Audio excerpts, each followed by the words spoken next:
Het eerst kwam dokter Roggelemog. Die zei: wat heeft het beertje toch? Hij lust geen appeltjes enzovoort. Heeft de berenkoorts? Toen kwam dokter Higgelemig. Die zei: wat is dit toch akelig? Lust geen peertjes en geen lucht. Dit beertje heeft de berenbocht. Toen kwam dokter Huggelemug. Die zei: Gaan jullie maar terug. Dit niet zo te wazelen. Dit beertje heeft mazelen. Wat? Het is niet waar, het is niet waar. Ze kregen ruzie met elkaar. Het is niet, het is wel. Het is niet, het is wel.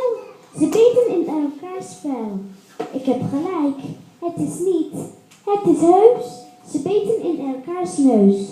Ze keken niet meer op of om. Van grimgrand tot grauw en van grimgrand tot grom.